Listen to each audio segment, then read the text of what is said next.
मैं स्वर्ग को भी जीत चुका हूँ और मैं आज इस सभा में भी धनुष्यबाण को मैं ही उठाऊंगा। अशा पद्धतीने ललकारू लागला, सगळ्यांना धमकावू लागला रावण. आणि मग जनक महाराजांनी धनुर्यज्ञासाठी परवानगी दिली.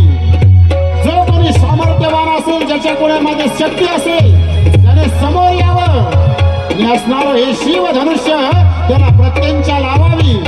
जो कोणी प्रत्यंचा लावील त्यालाच माझी असणारी कन्या सीता वरमाला प्रदान करील.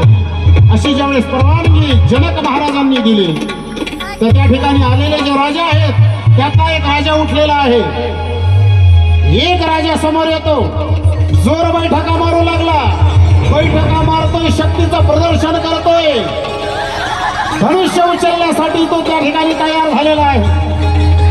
दोन्ही हात धनुष्याला लावलेले आहेत. सर्व शक्ती एकवटून धनुष्याला उचलण्याचा प्रयत्न करतोय, पण धनुष्य मात्र उचलल्या जात नाही. सर्व शक्ती पणाला लावली, धनुष्य मात्र उचलले जात नाही. शेवटी नाविलाज झाला आणि असणारा तो राजा आपल्या स्वस्थानावरती जाऊन बसला. नाही उचलला शिव धनुष्य.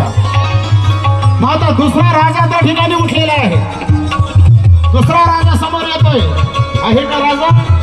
ठीक आहे. असे अनेक राजे त्या ठिकाणी आलेले आहेत.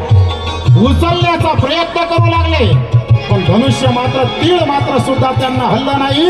आणि आता असणारा लंकेचा राजा रावण उभा राहिला आणि त्या राजांकडे पाहून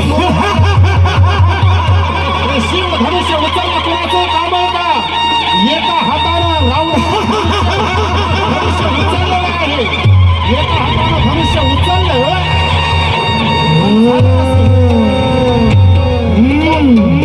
त्या धनुष्याला प्रत्यंचा लावत असताना, दोरी लावत असताना रावणाने ते धनुष्य आपल्या छातीवर